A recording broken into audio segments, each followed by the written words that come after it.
Hey guys, welcome to our YouTube channel.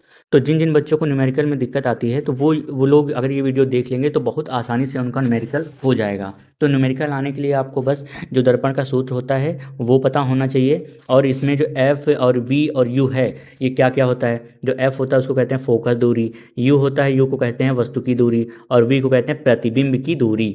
और जो अवतल दर्पण होता है इसमें यू जो होता है माइनस में होता है, एफ भी माइनस में होता है, और यू वी भी माइनस में होता है। सारे सारे इसमें माइनस में होते हैं। इतना पता होने के बाद जैसे आपको न्यूमेरिकल दे दिया गया है तो उसमें क्या क्या गिवन है, गिवन निकालना बहुत ज़रूरी है, क्योंकि अगर गिवन आप नहीं निकाल पाओगे तो आप न्यूमेरिकल नहीं कर पाओगे, मैं गारंटी देता हूँ। लेकिन अगर आप सही से समझ लोगे तो सारे न्यूमेरिकल एक ही तरह होते हैं, लगभग ज़्यादा कोई अंतर नहीं होता है, सब बहुत आसानी से हो जाएंगे। तो जैसे इस न्यूमेरिकल में दिया गया है 15 सेंटीमीटर फोकस दूरी।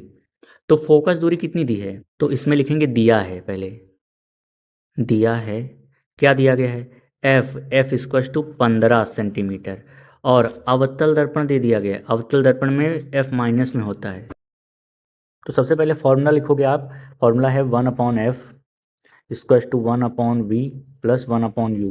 इसके बाद जो जो वैल्यू दे दिया गया है एक एक करके वैल्यू पुट कर लेंगे। तो f की वैल्यू कितनी दी है, -15, तो रख लेंगे। v की वैल्यू नहीं दिया गया है तो नहीं रखेंगे। u की वैल्यू दिया गया है -25, तो इसको रख लेंगे। इसके बाद पक्षांतर कर लेंगे इनका, पक्षांतर करने के लिए v को यहीं रख लेंगे, बाकी 1/25 को इधर भेज देंगे। तो 1/-15, ये माइनस का है तो इधर आके प्लस का हो जाएगा, तो 1/25 इक्वल्स टू 1/v। इतना करने के बाद आपको एलसीएम ले लेना है।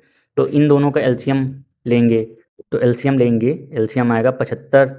तो 15×5 = 75, 5 बार जाएगा, प्लस 25×3 = 75, 1/v। इतना करने के बाद आपको क्या करना है, 3 में से 5 को घटाएंगे तो माइनस का 2 आएगा, बटे 75 इक्वल्स टू 1/v। अब इसके बाद आप उलट दीजिए इसको, ये 75 लिखा है तो इसको आप उलट देंगे तो माइनस का ये 75/2 आ जाएगा, ये भी उलट जाएगा तो v का वैल्यू, क्योंकि आपको v का वैल्यू चाहिए ना कि 1/v का वैल्यू।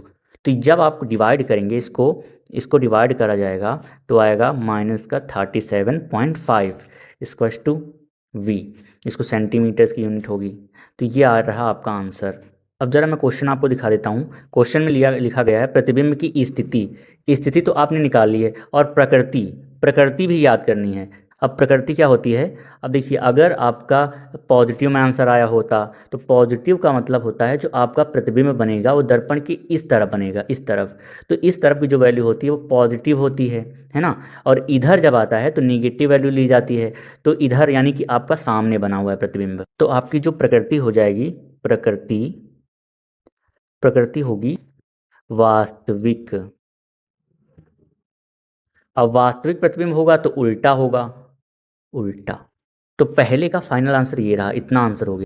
तो ये वाला क्वेश्चन भी जो है पिछले वाले क्वेश्चन की तरह ही है, ज़्यादा इसमें डिफरेंस नहीं। इसमें दिया हुआ है 18 सेंटीमीटर फोकस दूरी, तो फोकस दूरी दी गई है 18 सेंटीमीटर के किसी अवतल दर्पण, तो दर्पण है इसका अवतल, यानी जो फोकस दूरी होगी वो माइनस की होगी। उसके बाद दिया गया है कि सामने कोई बिंब 27 यानी कि 27 सेंटीमीटर की दूरी पर रखा है, तो यू भी जो होगा वो -27 हो जाएगा। अब प्रतिबिंब की स्थिति, जाहिर सी बात है वो निकालना होगा, फिर से वही फॉर्मूला यूज़ करेंगे। तो जो वैल्यू दी गई है बस इस फॉर्मूले में रख देते हैं हम लोग। तो 1/f की वैल्यू दी है गई है -18 equals to 1/v, plus u की वैल्यू दी गई है -27, रख लेंगे। इसके बाद पक्षांतर कर लेना है, ये इधर चला आएगा तो -1/18 हो जाएगा, और ये माइनस का इधर आके प्लस का हो जाएगा, 1/27 हो जाएगा इक्वल्स टू 1/v। इतना करने के बाद आपको एलसीएम ले लेना है।